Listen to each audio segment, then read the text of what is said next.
Hi friends, it's at Just Say SK back again with another queer education IGTV video. Today we're going to talk a little bit about why the life expectancy of trans individuals is so much shorter than the life expectancy of cis individuals, and how it's systematic and how we can change it. So many notable resources and organizations have stated that the life expectancy specifically for Black trans feminine folks is only 35 years of age in this country. I couldn't find the exact source for this, so I don't want to say that as fact. However, with a number that low, it really makes you wonder what's contributing to that number being so low and why the average number for cis folks is in the 70s or 80s. There are so many contributors to why trans people's life expectancy is shorter than cis people's. This video would be too long to go over all of them, but I will make a quick note that violence against trans folks, suicide because of violence against trans folks, and mental health disorders that are associated with gender dysphoria, as well as the treatment of trans folks in the media and society, are both major contributors to us as a society losing so many young trans people every year. However, today's video is going to be focused more on the legal side of things, specifically about trans healthcare and how physicians are allowed to deny access. So a great place to start here is through our laws. Trans people are not protected under the law the same way that cis people are. Almost to the point where cis people sometimes don't even realize that they have protections that they take for granted. Basically meaning that trans people have to deal with things and worry about things under the law that cis people would never even consider. A really great example of this that pertains to this topic is that there's no nationwide or worldwide protections for trans folks that make all doctors and practices give you their services and their time.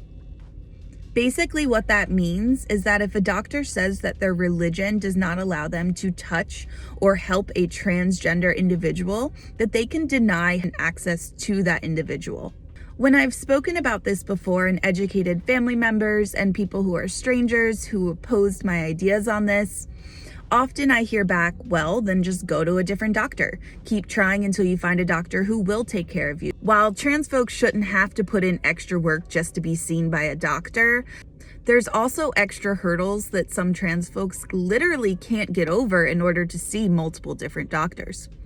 For example, imagine this. You are a transgender woman living in rural America, and say there's only one doctor's office in your town and you don't have access to a vehicle. So you go to the one doctor that's in town that you can make it to, maybe on public transportation or getting a ride from a friend. And when you get there, that doctor does not allow you to be seen because of religious exemption. You now are stuck in a position where you don't have the resources to be able to go to another doctor to even be seen and be helped. And this is simply because we don't have laws to prevent this from happening. So this happens, thus contributing to the younger life expectancy of trans people. So another common thing that I hear from people who oppose trans healthcare is that they say, if you want to have surgery or you want to have hormones to change your body, pay for it yourself. Here's the thing. Trans people are not just trying to get equal access to doctors and healthcare for trans-related and gender-affirmative care. Sometimes trans people have colds. Trans people break bones. Trans people have a runny nose and a sore throat, and trans people get sick like everybody else. So when you're saying that we should be able to pay for our own surgeries and we don't need the same laws and protections that you have because we're trans, what you're saying is that you're actually just forgetting that trans people are human and that trans people get sick.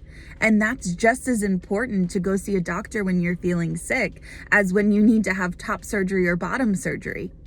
Imagine if you never went to the doctor your entire life, and every cold and every broken bone and every single small illness built up and went untreated.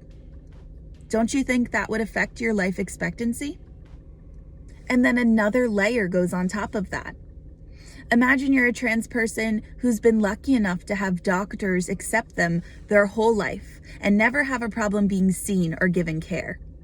When you go into the doctor, trans people still go through a whole process of being fearful and being nervous about what information to give and if it's safe to do so. The stress alone from having to go through all of those steps, those traumatic steps, every time you go to a doctor's appointment or checkup is enough to steer trans and non-binary people away from doctors almost completely. I myself have avoided doctors heavily, especially since my transition, because I don't want to have to answer unnecessary questions. Maybe you're sitting there wondering, what kind of questions could a doctor ask you that would make you feel uncomfortable? That's their job. You're supposed to be talking about your medical history when you're at the doctor. Sure, I totally agree with you, but let me give you an example of something that recently happened to me that may help you understand the discomfort level that I'm speaking on here.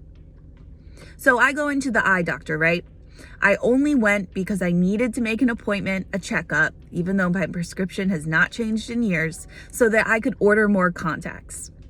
I make my appointment, I arrive, I go in, and immediately I'm handed paperwork that says female on it. Okay, I can ignore that. I can play the cis woman role when I'm there. And of course, that gender masking is extremely difficult to do and very taxing on trans people's minds and bodies. However, I can do it to get through a doctor's appointment. That's what we've been taught to do our whole lives. So I put on this mask of cis woman so I can just get through this appointment and order my contacts. But when I go back and the assistant starts to type in my information before the doctor comes back, she asks me a series of questions. One of the questions she asked me was if I've had any recent surgeries. I could lie to my doctor and tell her that I've had no recent surgeries, but then that could come around later and affect my care, thus shortening my lifespan.